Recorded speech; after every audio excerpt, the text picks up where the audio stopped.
Julianne. Gainesville is privileged to have the Florida Museum of Natural History. It's one of the most comprehensive university-based natural history museums in the U.S. and has over 40 million specimens and artifacts in its permanent collection. Our speaker today is its director, Professor Douglas Jones. Dr. Jones received his PhD in 1980 from Princeton University, and he's been the curator of paleontology at the museum since 1985, and is also professor in the departments of geology, geological sciences and biology at UF.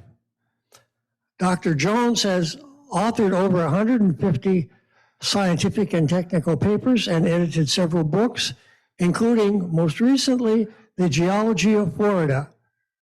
He's the past president of the board of directors of the Florida Association of Museums, the Association of Science Museum Directors, and was chair of the board of the American Alliance of Museums, which represents the 30,000 plus museums in the United States. So he's a very busy man. And the title of his talk today is Growing a Museum in the 21st Century. So without further ado, here is Professor Douglas Jones.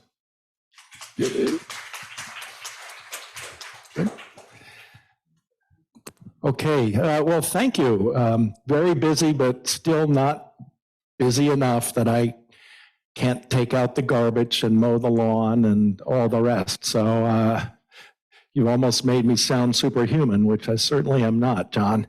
But it's a pleasure to be here and to share with you some of the components of the museum in terms of how we look at ourselves and where we think we're going. So I want to emphasize as a theme for this talk that the museum of the 21st century, especially as we think about the mid-21st century where we're headed, is not the same museum of the mid-20th century or the mid-19th century where we came from. And so I'll show you what I mean by that as we try to be relevant. So okay, good. F, that's probably forward, or it's failure, I don't know. There we are.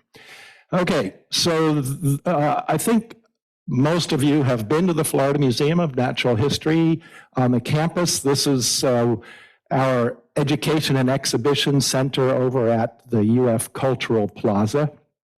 We are called the Florida Museum of Natural History now, but we began as the Florida State Museum and celebrated 100 years as the Natural History Museum, the State Museum of Florida, back in 2017. And the museum actually came to Gainesville from Lake City when the University of Florida was put together in 1906. So it was right there from the very beginning of UF in Gainesville. In fact, it came from Lake City, the Florida College of Agriculture, and the historical reports say that the objects were loaded into horse-drawn wagons, and the drivers of the wagons were given shotguns because the populace in Lake City did not want to see the museum leave Lake City and move to Gainesville, and they were afraid there could be trouble. So, so there you have it. Luckily, there wasn't, as far as I know. And so here we are in Gainesville. And so the museum has moved around a few places. And when you think about museums, the stereotype is all the action has already happened. It doesn't really relate to what's going on today or into the future, but a nice place to visit, to see things under glass that might be rare or might be beautiful, might be unusual, but interesting to look at, but what does it have to do with today? One of the places that the museum lived for a while when it moved off the UF campus to downtown was in the Seagull Building, which I think is still, despite all the skyscrapers which are going up around town, I think it's still the tallest building in Gainesville, right on University Avenue, and it occupied a few floors, but this is what it looked like. And that's really different than how the museum looks today. So this is the main hall in Powell Hall, the building Powell Hall. And the museum is open 362 days per year. It's free to the public, although we charge for temporary exhibitions that we lease and bring in, and we charge for the butterfly rainforest because we have to constantly purchase new butterflies and plants that are in flower all the time to keep those butterflies alive. And so you can see it's a very different philosophy about museums. I wouldn't say we're ready to have people touch everything, so there is that, but it's much more interactive, and this is the Hall of Florida Fossils. It is Shark Week, and so, it gets a lot of extra attention this time of year. This is our Lepidoptera Center, the McGuire Center for Lepidoptera and Biodiversity. The collection there is probably the largest in the world. Certainly, it's the largest collection of scholars, faculty, staff, and students who are working on Lepidoptera, and we have more than 10 million specimens of butterflies and moths. It's quite a great research resource. So among the exhibitions that we have are some that we produce ourselves, and many of these are based on research that's done at the museum. This was one we had a few years ago called Titanoboa, the largest snake that ever lived. And this is a recreation of what that snake was like. We did this in partnership with the Smithsonian, and it's too bad that they chose a gator for the snake to be eating. It didn't play out too well in Gainesville, but they loved it in Tallahassee for some reason. I'm not sure. And that snake was based upon fossil remains of Titanoboa, which you can see in the top picture. Over on the left-hand side is an actual vertebra of Titanoboa, which was found in Colombia, in a coal mine in South America, Colombia.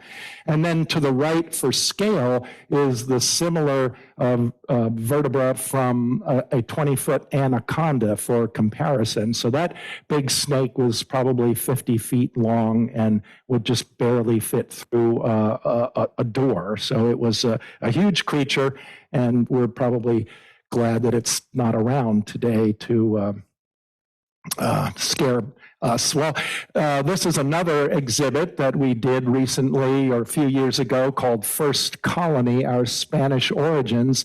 And this is the story of America's first enduring European settlement over in St. Augustine. These are some pictures. The exhibit now is over in the governor's house, but I think it's actually in storage right now. It's moved out, right, Roy, because of the next exhibit that's over there. But this was based on archaeological excavations by Dr. Kathy Deegan and her students and colleagues that were focused on the Fountain of Youth Park in St. Augustine, which is just north of downtown St. Augustine, about a mile. And this was the original site of Pedro Menendez de Avila's in 1565, the first colony site. So lots of artifacts from there and lots of interesting stories to tell about what these people from Spain and encountered when they came to the New World, the people and the artifacts and so forth. And today we have another exhibit that we have produced called Fantastic Fossils. This is part of a new initiative we're calling Science Up Close. So Fantastic Fossils will be there until January 1. So you have plenty of time to go and see it. And if you haven't, I would encourage you to. It's really an interesting exhibition. We have people in there all the time who are preparing fossils that have been found in some of our local excavations. So we have a big excavation I'll talk about a little later down in Williston, Florida, that is exposing some very, very fascinating fossils. And we also have live streams from the field. So periodically on the TV screens at different times during the day, some of the scientists who are out in the field excavating fossils will explain to whoever is there in the audience what they're finding and its significance. We also have some of the 3D modeling of what these animals looked like when they were actually alive. So it's it's a really cool hands-on experience for many of our visitors. This is part of the live lab. The student on the right is explaining to a crowded field about what she is doing for her PhD, and a lot of interactivity. We've got a lot of good feedback. The next exhibit that we're going to have, I'll just warn you, is called Spiders Alive. So, some of you may want to attend, some of you maybe want to pause and hear what your friends think about it first, but that's going to arrive in January and will be here through the summer. It's an interesting exhibition. We've seen it elsewhere. It started out at the American Museum of Natural History in New York, and I think you'll really enjoy it if you put forth the effort to attend. Now, we are planning to renovate the first of our major exhibition halls, which, if you've been to the museum, right behind the mammoth when you walk into the central gallery is a big exhibition hall called Northwest Florida, Waterways and Wildlife. And that has been in place now for more than 20 years. So almost 24 years. And so we are going to replace that with a new permanent exhibit called Watershapes Florida. Subject of water is so important for our state that the museum is trying to enter into some of these areas that are of great public concern and societal significance. So this is another one of the ways that our exhibits are trying to tell stories and engage the public in topics that they really need to become more familiar with. And so these are some of the drawings of what different rooms will look like. You're going to enter into like a cabin at a state park, and you'll be able to walk into the cabin and hear a simulated rainstorm, and then you'll be able to walk out. The cave is going to stay for all of you cave fans. We don't dare take the cave away. My inbox would be filled with complaints all the time. But it's going to be upgraded so that it'll look a little more realistic, and we'll have new generation lighting in there, so it won't be as warm, and we'll have a lot of nifty upgrades. You'll also be able to ride in a glass bottom boat like you used to in Silver Springs, if you remember back to those days. And this will be a virtual glass bottom boat ride where you can look down and see the fish go by, and you'll understand some of the things that are happening in the springs. And then end up in something called the Recharge Lounge, where we'll try to make sense of the story of water, what happens to water in our environment, and what are some of the challenges that we face as Floridians with our water supply, and what individuals can do to help shape the future of water in our state. So, not to bore you with a construction timeline, but really here we are now. We're down into exhibit fabrication and the bid award. So the bid package is almost complete. We're a little bit behind, but it's going to go out for bid next month, and then we'll begin fabrication of different components. It'll be installed next late spring, summer, and we hope our exhibition opening is going to happen in September of 2023. Supply chains notwithstanding and all the other challenges. But that'll be exciting because it'll be the first renovation of one of our quote unquote permanent exhibitions in quite some time, and will move us in this direction of relevancy. So another thing that we do on the public side is community outreach. And these are some of the organizations with whom we partner around Gainesville. We provide content and both off-site and on-site for these organizations, which are becoming more diverse all the time as we try to serve all Floridians, not just the people that might feel the same way or we think might feel the same way that we do about issues, but trying to expand our outreach to serve Floridians of all different stripes. And here are some pictures of taking museum programs. This is museums in the park, and the idea is to take some of the objects and stories that we have outside of the museum's walls into parks and other settings around Gainesville to engage visitors who might not otherwise feel comfortable or have the means to get to the museum.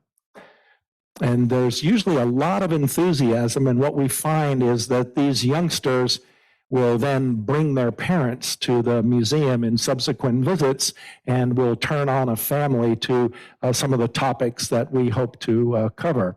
We also do a lot of public programs at the museum. Can You Dig It with the geology department is a big one. We have tot trots where little children get to go through the natural areas. We have docents, volunteers, member previews, a new program capitalizing on some of our expertise and relating to people on the autism spectrum has been very popular, an overlooked component whose needs we were not able to meet. Women and girls in science. And you know what? They do allow women and girls in science these days. Can you imagine that? So some of our most recent hires of faculty curators and so forth have been very excited about being involved here. And we've hired some great new females across our spectrum. And then, of course, we have a program for all fourth graders in Alachua County to come to the museum, and we find the funds to bring them to the museum if their schools can't afford that. This is our discovery room, which is aimed at younger audiences. There's a lot of please touch experiences in there, and it's also staffed and programmed so that all these kids have a chance both to see the objects and learn about them, and if they have questions, talk to some staff members. Last week, I listened on Zoom as Jarrett Daniels talked about pollinators, and he mentioned the plant sale. So this was a plant sale we had back in April. We're going to have another one in the fall. And you can see it's very, very popular, and it's become a revenue source. So in gross sales, we had almost $60,000 in gross sales on Florida native plants. So, the net was less than that, but that money goes toward pollinator programs and conservation efforts with Jarrett and his team. And so we're happy to be contributors to that. I think he talked about the beer program. I don't think I put any beer slides in here, but that's also another very successful program. And it represents ways that the museum is exploring new avenues for support. So in terms of museum visitors, this is what museum visitation, this is through the door visitors, physical visits. And you can see this year that stands out. This was the year that we brought a T-Rex named Sue to Gainesville. So we had 90,000 visitors in 3 months that time. And then this is the year 2004, we opened the Butterfly Rainforest, which has increased visitation almost a quantum step. Now, the last couple years were not so great. We had basically 150,000 plus or minus each of those years.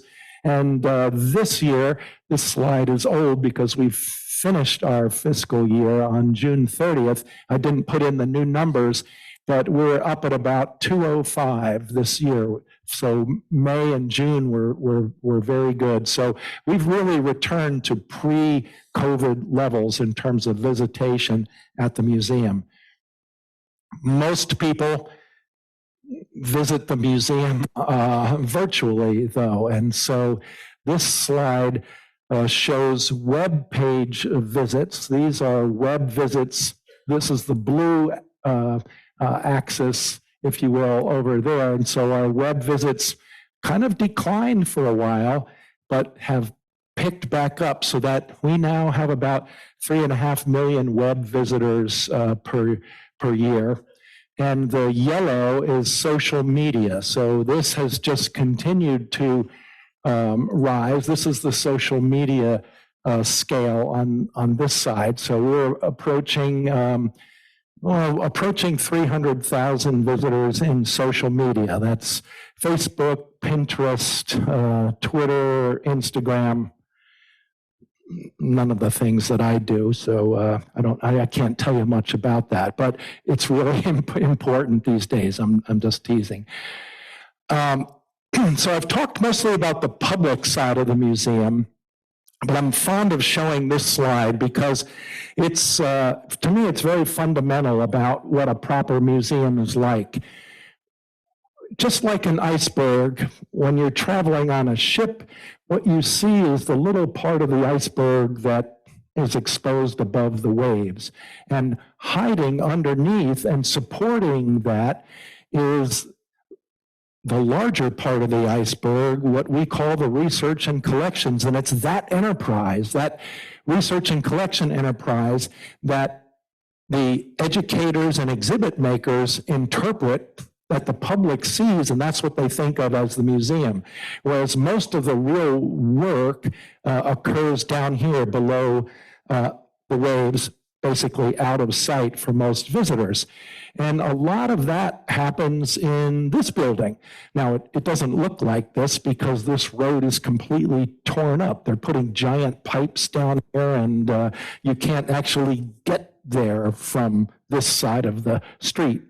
And it's been that way for more than a year. It's been really tough getting to work, let's just put it that way. But soon that'll be finished. And this building, if you were to go inside, you'll see that this is the kind of thing, well, hopefully you wouldn't see all these drawers pulled out at the same time, but these are the kinds of things that you would see in Dickinson Hall. And the scientific collections, as John mentioned early on, are very large, very sizable, and represent a tremendous research resource. This is Dr. Larry Page, and I'm showing this one on purpose because a lot of the specimens that we have are stored in alcohol, which preserves the soft tissue. And so the state fire marshal has said, well, you've got an alcohol problem at the museum. It's not in the director's office, I assure you, but nevertheless, with hundreds of thousands of gallons of alcohol, ethanol, 70% stored in this building. The codes have changed over the years, and the state fire marshal has mandated that all those specimens get moved out of that building, which cannot be brought up to code because it's partly underground and there's not the capacity to have access and egress at frequent enough intervals. And so what that has meant is that we've had to build a purpose-built structure to house the specimens that are stored in alcohol. UF Building 373, and this is what it looks like. And this building is partly 2 stories, partly where the collections will be stored, partly 1 story where the labs and research areas are. This is a picture from a drone. So for orientation, at the top left, that's the back of the Phillips Center for Performing Arts at the top left. This is Powell Hall. This is the DPI building, the Doyle Connor building, and this is our new building under construction. All this, it's moved along. This is a picture from back in May or June, and all this is supposed to be paved by now. It was supposed to be paved in June. It was supposed to be paved the first week of July. It was supposed to be paved the second and third weeks of July. Can't get asphalt, no matter what. They just can't get any asphalt. So we're still waiting on that. That's part of the supply chain issues that we've been facing with the construction of the building. But inside, and again, this is a bit of an older picture, but these are the rails where those compact mobile high-density storage units are going to go so that they can slide back and forth. I'm sure you've seen them in libraries or in your doctor's offices where they have their mobile files stored. Similarly, this building is built to contain all the specimens that are stored in alcohol. So what does that mean? That means that there are no flammable components in this building. There are big drains in the floor that drain down to a central collection area. And you've seen probably in gas stations, these giant fiberglass tanks that are buried where the gas is. Well, we have a few of those out there. They're empty. Should there ever be a catastrophic failure, all the alcohol will drain into those big tanks so that it won't pollute the aquifer. And so we have spark arresters on all the lights. The temperature and humidity in the building going to be such that it reduces the opportunity for vapors to ignite. So all the safety concerns it has met of the state fire marshal and the environmental health and safety. So it's about a $13 million building. And once it's done, and it's scheduled to be handed over to us at the end of August, then comes the Herculean task of moving all those specimens from Dickinson Hall over to this building. And it's like a library because all those specimens are in a certain order by which family, class, family, etc., genus, species they're organized in. And that all has to be They have to be boxed up and then replicated over here, because if they get out of order, it'd be really, really difficult to find some of those specimens. And so that's going to be a big challenge for our staff coming up.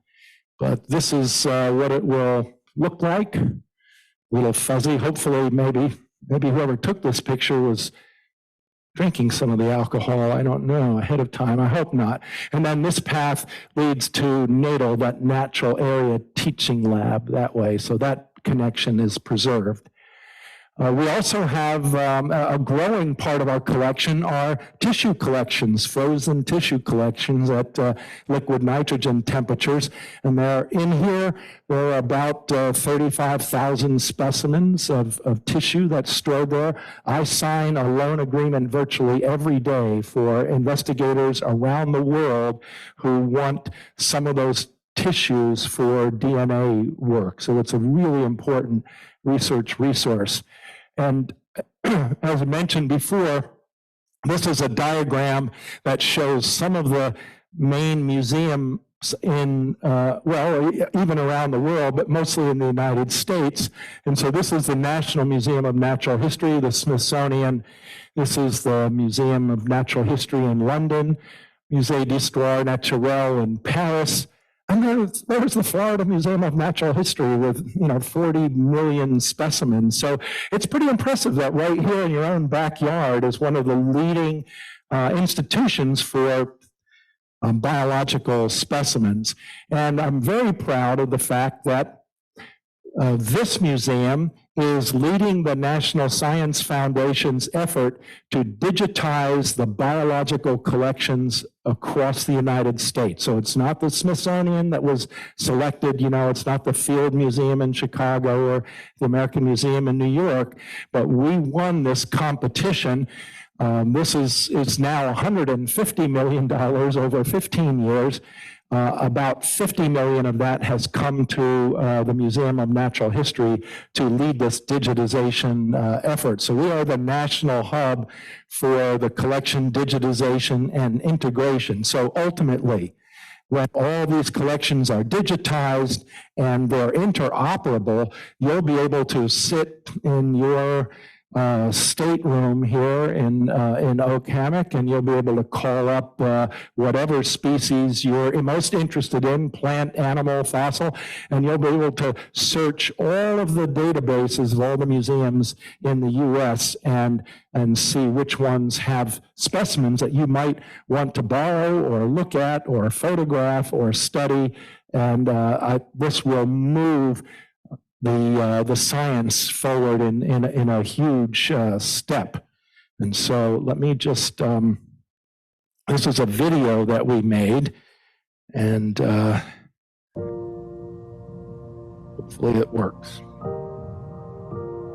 My name is Dave Blackburn. I'm the curator of amphibians and reptiles at the Florida Museum of Natural History.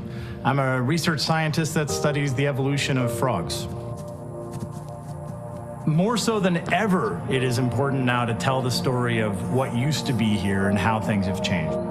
More so than ever is a time to excite kids about science and biodiversity and life. The way that collections are used just gets reinvented constantly. So we're always kind of trying to do science today, but also as museum scientists really being mindful of what might need to be done in the future. By being able to digitally look inside of these specimens, to characterize them without ever having to dissect something that's rare, we can suddenly learn really fundamental, interesting things about the biology of species. And all of that with a press of a button put online, and a large research community can suddenly use that information. All the while, we're describing new species, we're also losing them. So we describe as a community, say, about 100 new species of frog almost every year. But yet at the same time, we're slowly having population declines and extinctions happening worldwide.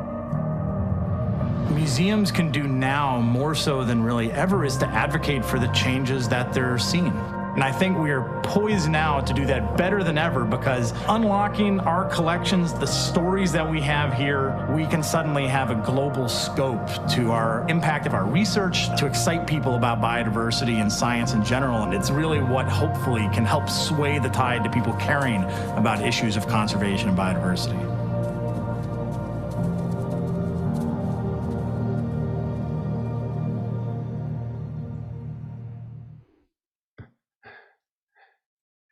Okay, so people say, people ask me all the time, well, how big is your museum? And big is a complicated term. What does that mean? How many square feet? How many specimens do you have? How many people do you employ? What's your budget size? So I'll just get the budget size thing out of the way. This is a chart for the last 20 plus years of our overall museum budget. And when I started as museum director, I know I've been here that long, our budget was about $8.5 million. And the state, which is the dark blue overall budget, the state proportion of that was 80%. The state paid 80% of the bills. And the state has done pretty well. It's kind of kept up with inflation almost, but you see where our budget is today, and the state portion of our budget is 37.6% last year. So a lot of what we do is based on philanthropy. It's based on earned income, ticket sales. It's based on grants and contracts in addition. So what we do is we take that state money that largely pays our salaries, and we multiply that so that we add a factor of 3, if you will, in terms of economic value to what the state provides. What do our faculty and staff do in addition to curating?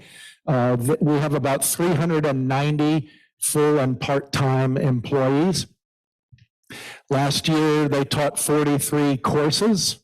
They chaired 108 grad student committees, served on 158 more graduate student committees as a committee member, and oversaw 122 independent study projects.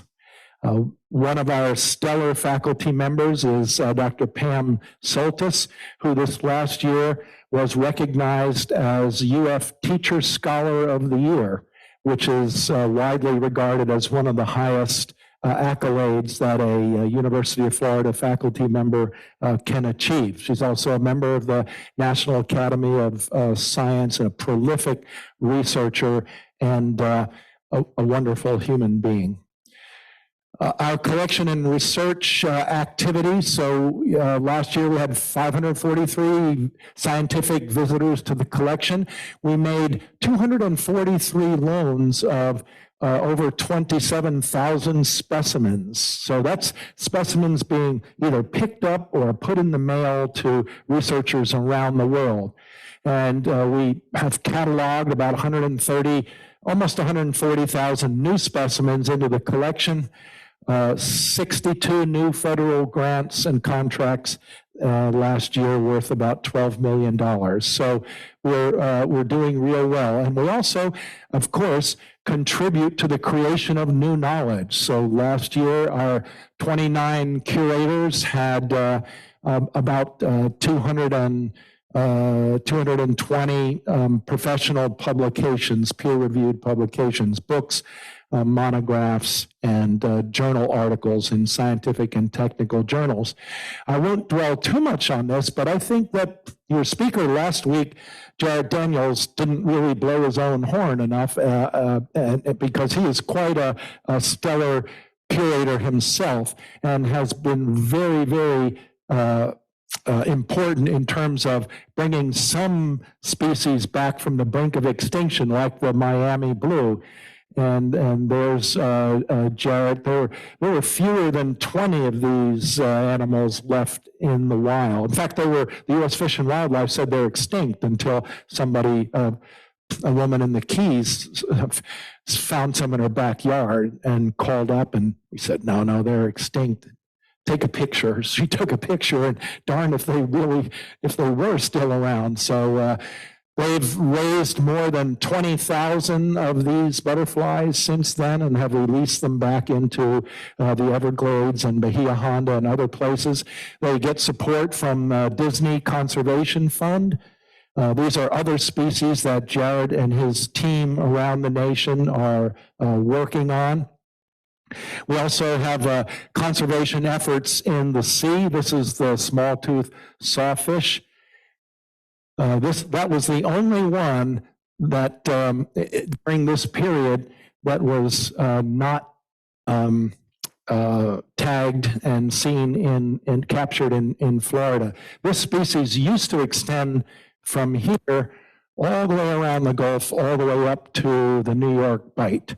This is where they live today, concentrated in this area, and we were able to get this species federally recognized as an endangered species, the first one in the sea.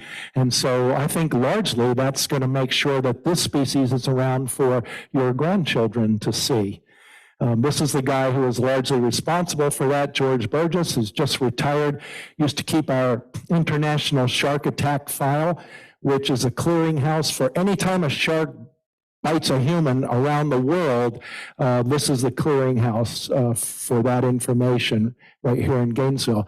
Gustav Paule is a curator of invertebrates, and it's his survey work on the Gulf Coast, around Florida's Gulf Coast and around Alabama, Mississippi, Louisiana, that was able to document the die-off of marine creatures from the Deepwater Horizon oil spill of a decade ago.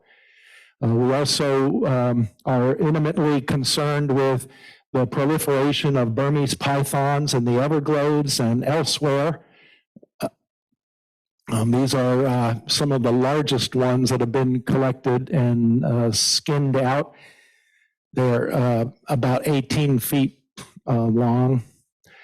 This is one of our former Florida legislators who didn't really understand the nature of the problem until we invited them to come and see a necropsy of a gravid female that had 88 eggs in it. Oh, really? It's not just one for one, right?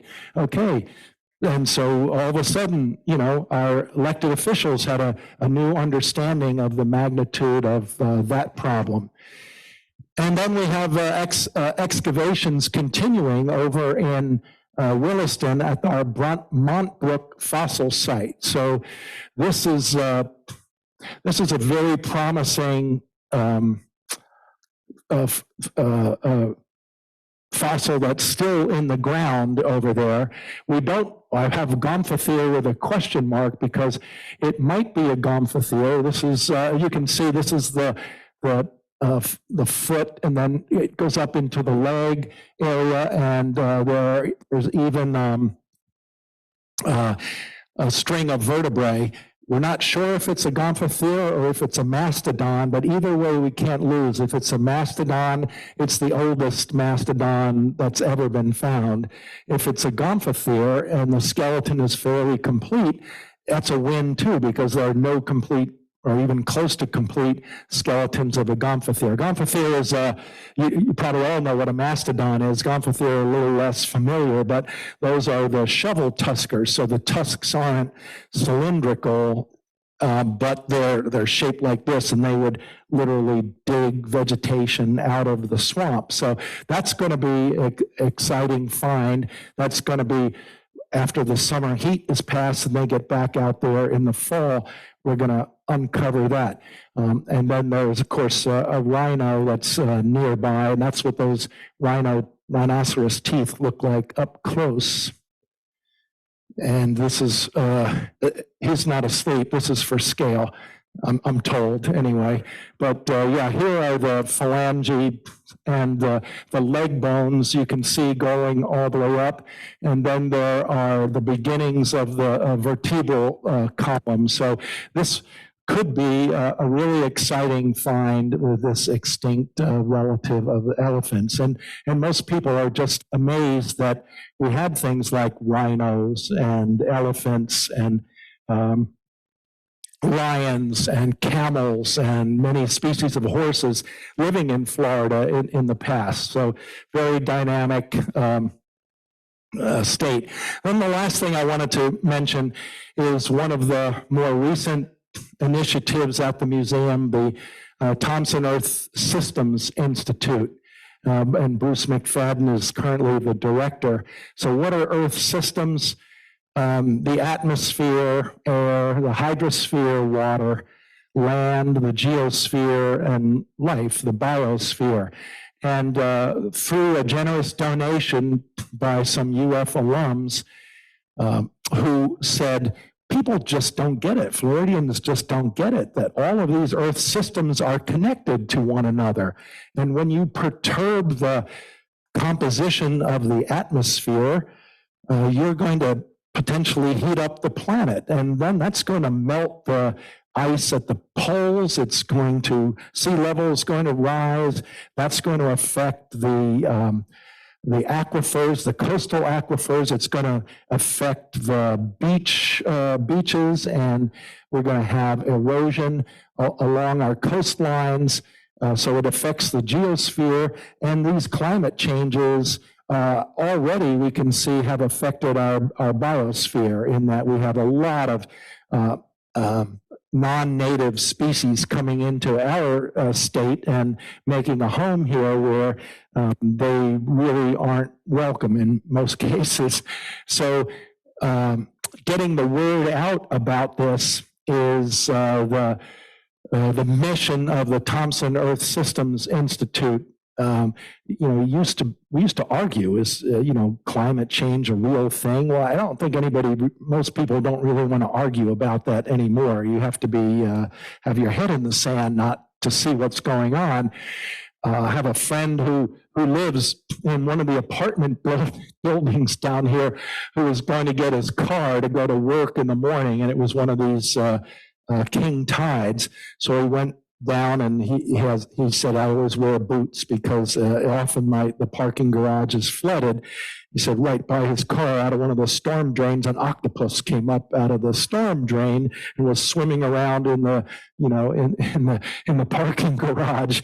So, if you live in one of these areas like Tampa or Miami, it's more of a reality. I think with the warm weather, we certainly realize what's going on here, and all you have to do is look at wildfires in the West or the record temperatures in Europe, and you see what's going on. And part of our mission at the museum is not just looking at odd things under glass, but it's trying to educate a future generation about where we're headed as a society and as a people if we don't make some fundamental changes. And what can we do? And we're trying to help people not just pile on bad news, but help people figure out what they can do.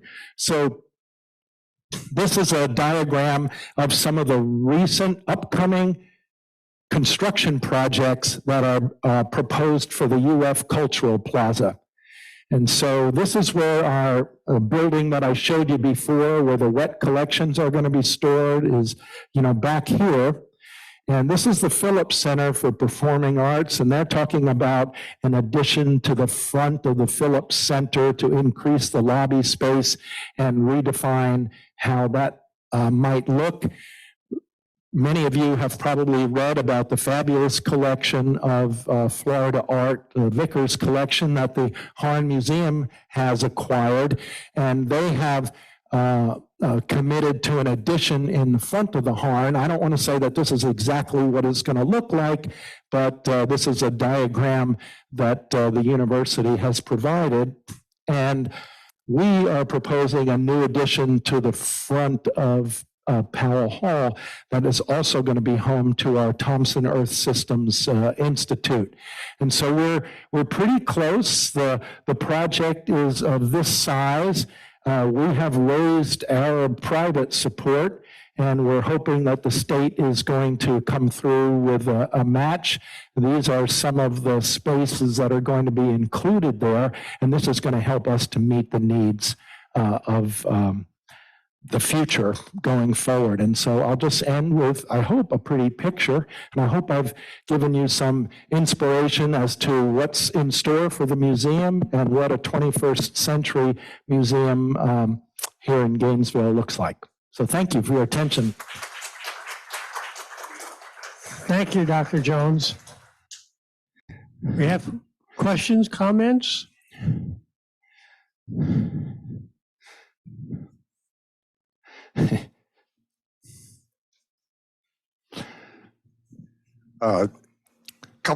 First a comment. I hope that you showed an earlier picture of a sort of water lounge with a couple of nice chairs in the water project.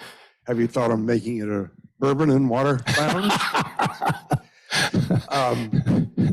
How has the COVID pandemic affected our museum, your job, and your buddies around the country's job? Yeah, that's a. You can stay over here. Oh, sorry. Yeah, that's a really good, a complicated question. So here in Gainesville, we closed in March of 2020, but we reopened on January 1 of July 1 of 2020, because the governor told us to. So we weren't totally comfortable with doing that, but we did, masks and other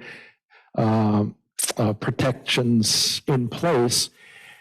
So we did okay. We kept people on for a while until we had to let some go. So we did. We had educators who were responsible for programs for school groups, but no school groups were coming to the museum, and these people had nothing to do. And so we kept them on, but let them know that we only have enough money to do this for so long, and then we've lost some of our educators. We had special event people who were hired to coordinate special events at the museum. but no special events were happening at the museum, nor were they likely to for quite a while. And so we lost some people there. You know, I don't want to minimize the impact. We had people at the front desk who would take tickets, and nobody, you know, we were closed for several months. And so we lost some of those people. But most of the museum staff, you know, we lost between 5 and 7% maybe of the staff.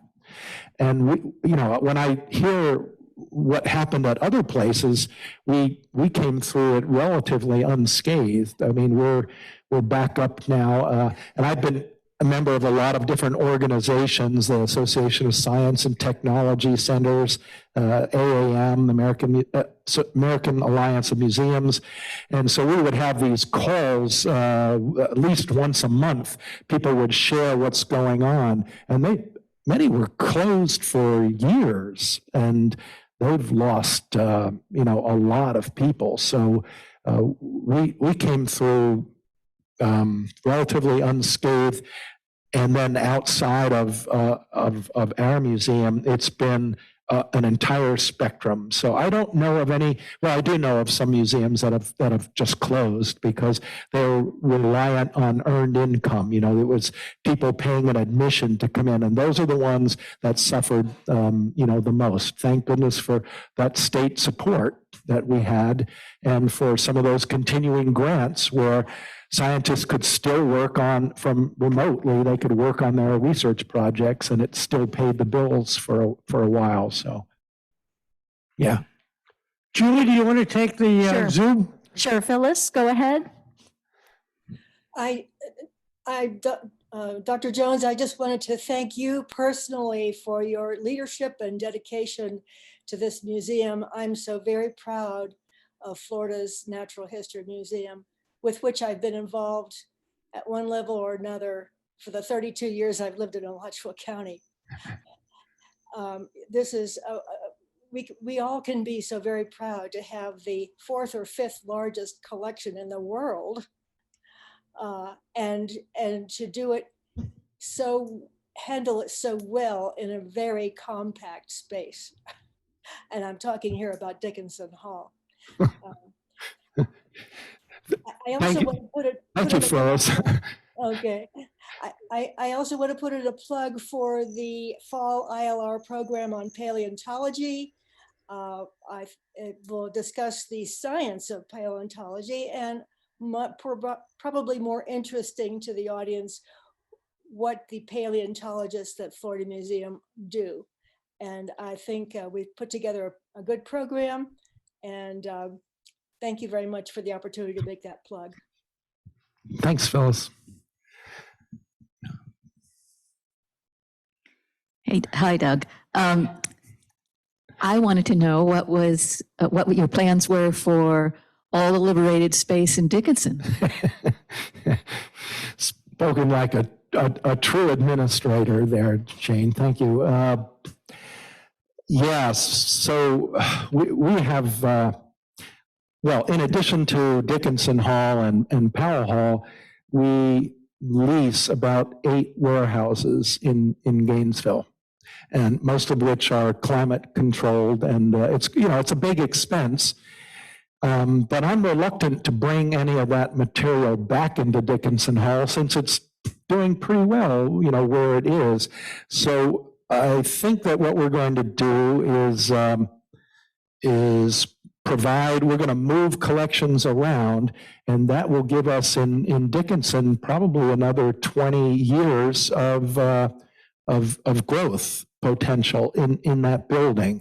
So that's the plan right now, and it's probably going to fall to the next museum director to articulate what that actually means. But unless, wait, who's hearing this?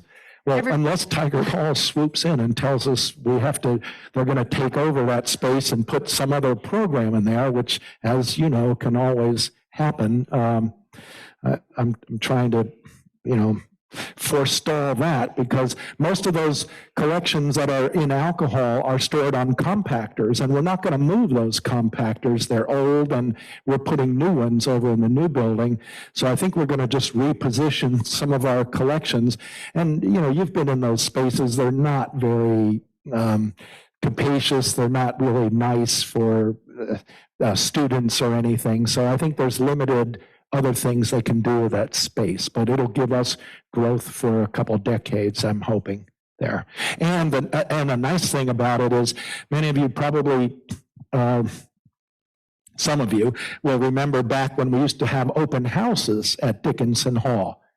But the fire marshal said you can't do that because of the fire hazard of all this alcohol, so we had to stop that program. Well, once that moves out, we'll be able to have open houses again, and scout groups can come back in, or, you know, the public will, with a little reservation, will be able to show them behind the scenes and the collections which they own. I mean, we just hold them in keeping for the citizens of the state. So hopefully that will help us explain what is in that bunkered building that's very confusing to a lot of people.